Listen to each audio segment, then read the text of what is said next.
പ്രശ്നം? മര്യാദയ്ക്ക് പൊക്കോടുന്നു. സാക്കി, നീനിയോട് സോറി പറയൂ. നിങ്ങളൊക്കെ ഫ്രണ്ട്സ് അല്ലേ?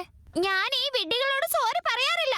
അങ്ങനെ ഇവിടെ ആരാ ഉള്ളത്? ഇവരൊക്കെ അങ്ങനെയാ. ചിലർക്ക് പൊളിറ്റീഷ്യൻ ആവണം, ചിലർക്ക് കാർട്ടൂണിസ്റ്റ് ആവണം, ചിലരുടെ കൂടെ കളിക്കാൻ ചെല്ലണം. എനിക്കിതൊന്നും ശരിയാവില്ല. നീ പറഞ്ഞത് ശരിയാ.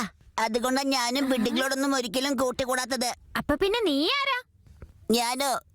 എന്റെ പേര് ഷിൻചാൻ നൊഹാര. ഞാനൊരു ഇന്റലിജന്റ് ആയ കുട്ടിയാണ്. എന്റെ സ്പെഷ്യൽ ആർട്ട് കാണണോ?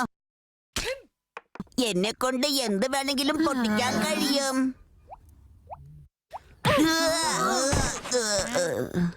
നിന്റെ സ്പെഷ്യൽ ആർട്ടേ ആ വിഡ്ഢികളായ ഫ്രണ്ട്സിനെ കാണിച്ചാ മതി. സാക്കി അവിടെ നിക്ക്. എന്റെ ചോപ്സ്റ്റിക്സ് കണ്ടിട്ട് അവൾക്ക് ഇംപ്രസ് ആയില്ലെന്ന് തോന്നുന്നു. ഒരു ആവശ്യമില്ലാണ്ട് ചോപ്സ്റ്റിക്സ് പൊട്ടിക്കുകയും ചെയ്തു. ഞാൻ കൂടെയുണ്ട് യോഷിനാക്ക മാം. തീർന്നു. നുബത്തമ്മ സർ, അങ്ങനെ സാക്കിയുടെ നഴ്സറി സ്കൂൾ അഡ്മിഷൻ പ്രൊസീജിയർ എല്ലാം കംപ്ലീറ്റ് ആയിരിക്കുന്നു. Thank you. സാക്കിയുടെ എന്തായാലും കുറച്ചു കാലത്തേക്കേ ഉള്ളൂ. എന്നാൽ അവൾ ഇവിടെ കൂടുതൽ ഫ്രണ്ട്സിനെ ഉണ്ടാക്കുമെന്ന് എനിക്ക് തോന്നുന്നത്. അങ്ങനെ ആയാ നന്നായിരുന്നു. എന്താ? നിങ്ങൾക്കതൊന്നും മനസ്സിലാവില്ല. എന്ന് വെച്ചാ?